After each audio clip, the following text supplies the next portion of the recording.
Hello students, मैं आपका Vikesh sir. पिछली वीडियो में मैंने हिंदी का सैम्पल पेपर सॉल्व किया था क्वेश्चन नंबर 5 तक। अभी यहाँ उसके क्वेश्चन नंबर 6 से मैं आप लोगों के सामने ला रहा हूँ। इस बार का क्वेश्चन पैटर्न जो है वो NIS बोर्ड कुछ चेंज किया है। जैसा कि अभी आप लोग देख रहे हैं, यहाँ छठा नंबर जो प्रश्न है, इस काव्यांश को ध्यान से पढ़ना है और इसके बाद आपको ऑब्जेक्टिव क्वेश्चन है उसका जवाब देना है। तो यहाँ तो जस्ट एग्जाम्पल के लिए दिया हुआ है, पूर्व चलने के बटोही बाट की पहचान कर ले। हो सकता है एग्जाम में आप लोगों को कोई चैप्टर का दे दे या फिर बाहर का ही दे। तो यहाँ 1 नंबर क्वेश्चन है, खोल इसका अर्थ पंथी पंथ का अनुमान कर ले का भाव क्या है। तो अगर आप लोग कविता को अच्छे से पढ़ेंगे तो आप लोगों को पता चलेगा कि यात्रा से पहले राह जानकर अपना लक्ष्य सुनिश्चित करना। दूसरा है, कविता में सरित गिरी गह्वर प्रतीक है। तो हम लोग भी जानते हैं ये कविता में दिखाया गया है कि जिस तरह सरित गिरी गह्वर इन सब के बारे में पूछा है, तो यह सब क्या है, मार्ग के बाधाएं हैं। काव्यांश का मूल विषय है, तो जीवन की अनिश्चितता में यात्रा की निरंतरता। काव्यांश में खाली जगह और खाली जगह अलंकारों का सौंदर्य है, तो अनुप्रास और रूपक। इसके बाद क्वेश्चन ऑब्जेक्टिव इस तरह से भी आ सकता है, अंधेर नगरी नाटक में राजा के लिए किस विशेषण का प्रयोग किया गया है। तो हम लोग भी जानते हैं राजा के आगे चौपट लगाया गया है।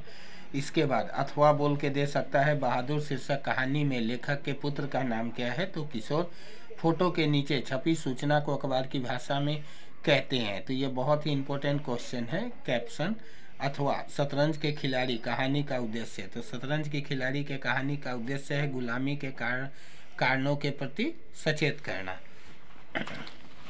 इसके बाद 9वां प्रश्न है, बहादुर घर में फिरकी की तरह नाचता रहता था, आशय है कि वह, यानी आशय पूछे, तात्पर्य पूछे या अभिप्राय पूछे, तो आप लोग सब यही जानिएगा कि वह आपसे उसका मीनिंग पूछ रहा है। तो वह क्या है, वह काम करने के लिए इधर उधर दौड़ता रहता था। माँ बाप का कर्जा जन्म भर भरा जाता है। बहादुर के इस कथन से ज्ञात होता है कि माँ बाप के प्रति अपने कर्तव्य का एहसास है। शतरंज के खिलाड़ी कहानी में बिना युद्ध के नवाब को बंदी बनाए जाने पर मीर और मिर्जा पर कोई प्रभाव नहीं पड़ा, क्योंकि शतरंज की बादशाह को बचाना अधिक आवश्यक था उन लोगों के लिए।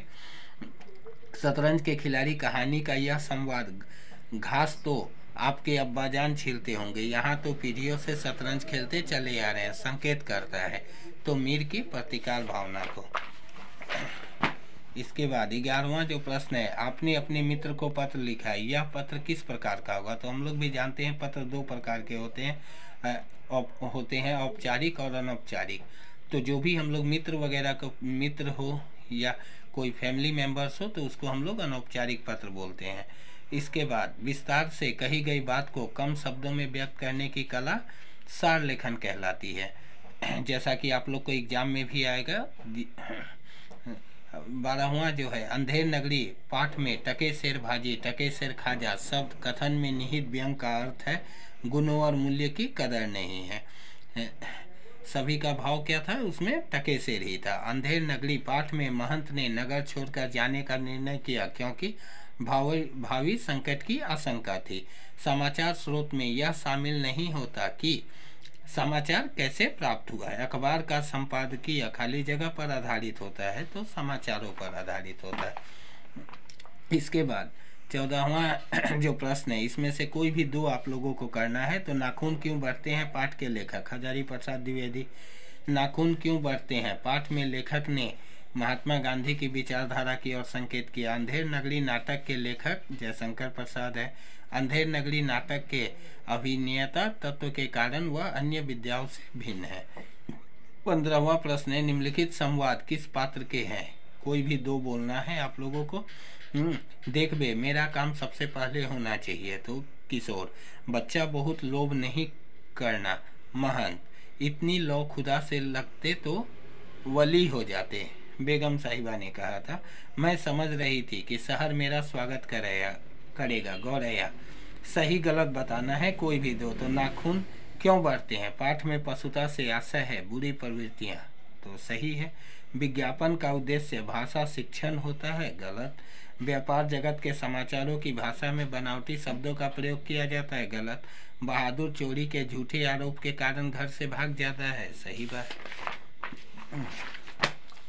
इसके बाद खाली जगह दिया है की मदद से सुखी राजकुमार नगर के लोगों के दुख दूर करता था और खाली जगह का संदेश देता था।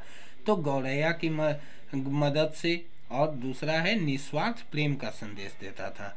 अथवा बोल के आएगा, सुखी राजकुमार कहानी में खाली जगह के द्वारा बार बार मिस्र देश जाने की बात की गई है। इससे हमें समझ सकते हैं कि उसमें तो गौरैया और ऐश्वर्य के प्रति आकर्षण है। नीचे दिए पाठ का सही युग्म लिखना है, जैसे बहादुर गौरैया, शतरंज के खिलाड़ी गोवर्धन दास, सुखी राजकुमार मिर्जा, अंधेर नगरी। तो इसको हम लोगों को मिलाना है। तो हम लोग क्या करेंगे, बहादुर का तो किशोर, शतरंज के खिलाड़ी मिर्जा, सुखी राजकुमार, गौरैया, अंधेर नगरी, गोवर्धन दास, इस तरह उत्तर दिया है। इसके बाद अंतिम जो मैंने 19 नंबर तक किया, रिक्त स्थान भरिए। निबंध के मुख्यतः 3 अंग होते हैं, भूमिका, विषय वस्तु तथा उपसंहार। खाली जगह यानी भावात्मक निबंधों में कल्पना की प्रधानता रहती है, विचारात्मक निबंधों में बुद्धि तत्व की प्रधानता रहती है। किसी दर्शनीय स्थल पर आधारित निबंध वर्णनात्मक निबंधों के अंतर्गत आते हैं।